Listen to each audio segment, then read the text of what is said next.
Surah Fussilat, surah yang ke-41. Assalamualaikum warahmatullahi wabarakatuh. Alhamdulillahi wa kafa, wa salatan wa salaman ala ibadihi alladhina istafa wa ba'd. Muslimin muslimat yang dirahmati Allah sekalian, surah perbicaraan kita pada hari ini adalah surah Fussilat, surah yang ke-41, berada pada juzuk 24, sebuah surah yang diturunkan di Mekah dan mengandungi 54 ayat. Secara umumnya, surah ini menceritakan tentang tanda-tanda keagungan Allah Subhanahu wa taala yang telah menurunkan ayat-ayat Al-Quran dan Allah Subhanahu wa taala sebagai pencipta alam semesta. Allah Taala juga menyebutkan di dalam surah ini seruan untuk menyampaikan dakwah, juga memaparkan tentang azab yang pedih bagi orang-orang kufar, orang-orang kafir, serta anggota tubuh manusia akan menjadi saksi kepada manusia itu di hari kiamat terhadap perbuatan mereka di dunia dahulu, lalu diakhiri dengan seruan untuk melihat alam semesta, melihat tubuh badan sendiri, haiwan dan tumbuh-tumbuhan, sehinggalah terlihat jelas akan kebenaran Al-Quran. Jadi kalau kita melihat pada ayat yang ke-19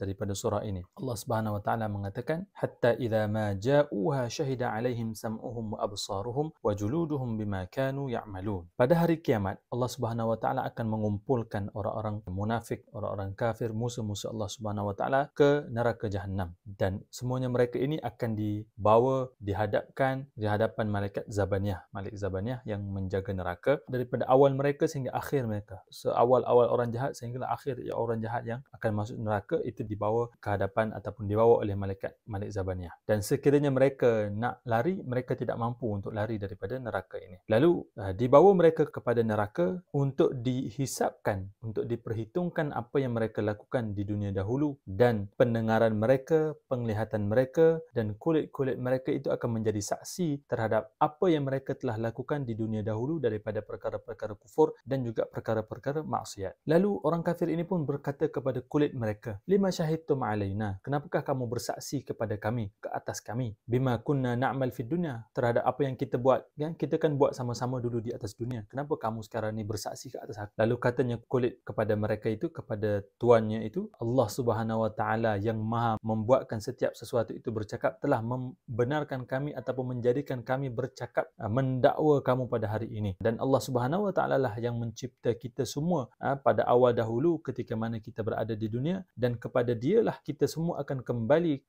pada hari akhirat untuk diperhitungkan dan untuk dihisap apa yang telah kita lakukan, dan juga akan untuk menerima pembalasan terhadap amal perbuatan. Dan tidaklah kamu dahulu memperlecehkan ataupun merendahkan janji-janji Allah Subhanahu wa taala ini, lalu menyebabkan kamu membuat maksiat-maksiat itu, hatta la tashhadu alaihim asma'ukum wala absarukum wala junudukum, dan kamu menyangka pendengaran kamu, penglihatan kamu dan kulit kamu tidak akan bersaksi ke atas kamu pada hari kiamat, kerana kamu pada asasnya tidak beriman pun dengan perkara akhirat, perkara-perkara yang ghaibiyat ini. Akan tetapi sangkaan kamu bahawasanya Allah Subhanahu wa taala itu tidak melihat ataupun tidak mengetahui perkara-perkara yang kamu lakukan itu di atas dunia itu, maka sesungguhnya kamu benar-benar menjadi orang yang tertipu. Sebenarnya kamu ni orang yang tertipu.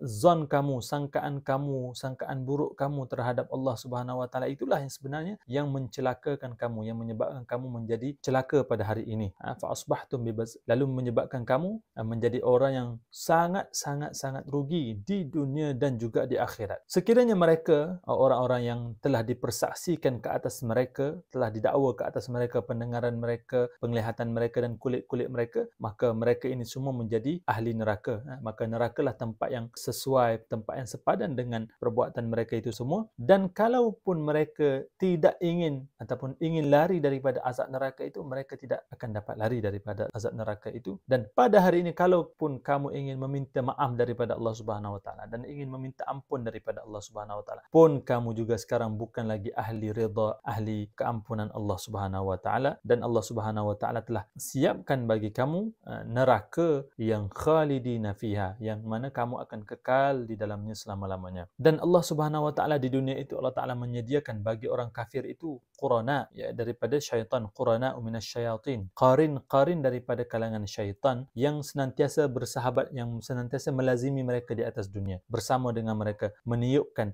mengucapkan kata-kata agar melakukan kemaksiatan. Lalu syaitan dan jin iblis ini, mereka memperelokkan perbuatan buruk kamu pada mata kamu, sehingga kan menyebabkan kamu lupa akan perkara itu, perkara yang buruk, dan menyebabkan kamu terjerumus terjerumus ke dalam neraka, yang mana azabnya itu sangat-sangatlah pedih. Lalu orang-orang kafir di atas muka bumi dahulu mereka mengatakan, la tasma'u li hadzal Qur'an walghaw fihi. Janganlah kamu semua wahai orang-orang kafir mendengar Al-Quran ini, sebaliknya kamu alghaw fihi, makna kamu buat bisinglah, kamu tepuk tanganlah supaya Al-Quran itu tenggelam dan suara kamu yang naik. La'allakum taghlibun. Falanudhiqanna alladhina kafaru 'adzaban syadida. Maka nescaya kami akan benar-benar akan memberi rasa orang-orang kafir itu akan azab yang sangat-sangat pedih, dan kami akan memberi balasan kepada mereka seburuk-buruk balasan di atas apa yang telah mereka lakukan di atas dunia itu. Inilah balasan Allah Subhanahu wa taala terhadap musuh Allah Subhanahu wa taala,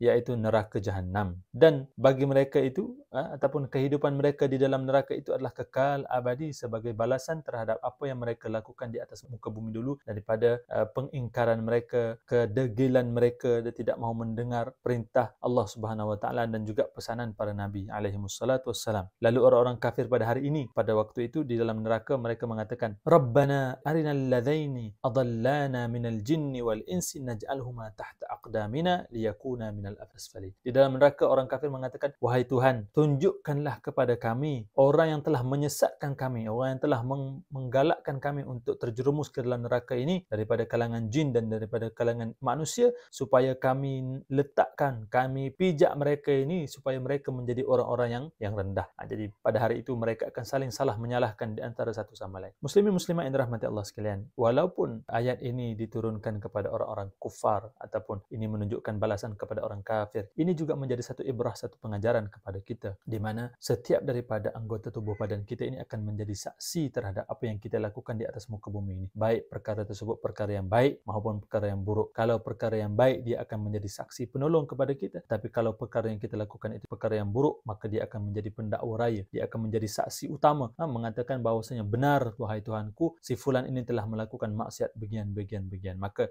marilah sama-sama kita beringat, sama-sama kita merenung, sama-sama kita muhasabah diri. Bila mana ada rasa ingin melakukan kemaksiatan, maka kita kena ingat setiap daripada mata kita, pendengaran kita, kulit kita, tangan kita, kaki kita, ini semua akan melakukan. Ya benar Tuhan, dahulu dia di dunia dia melangkah kaki untuk menuju ke tempat-tempat maksiat. Dia pernah menghulurkan tangan untuk mengambil barang yang bukan milik dia. Dia pernah matanya melihat perkara-perkara yang diharamkan. Dia mendengar perkara-perkara yang diharamkan. Dia mengucapkan perkara-perkara yang diharamkan. Semua daripada anggota badan kita ini akan menjadi saksi terhadap apa yang kita lakukan. Begitu juga dengan perkara baik. Benar Tuhanku, dia dahulu menggunakan aku untuk membaca Al-Quran. Dia dulu menggunakan aku untuk sujud di atas tikar sejadah. Dia dulu menggunakan aku kaki untuk menuju ke masjid, ke rumah-rumah Allah Subhanahu wa taala, menuju ke tempat-tempat yang baik, tempat-tempat menuntut ilmu. Jadi mudah-mudahan ini menjadi suatu pengajaran kepada kita untuk menjadi seorang muslim yang lebih baik dan seorang muslim yang sedar akan tanggungjawabnya di atas muka bumi ini untuk menjadi hamba Allah Subhanahu wa taala. Wabillahil hidayati wat taufiq. Wassalamualaikum warahmatullahi wabarakatuh.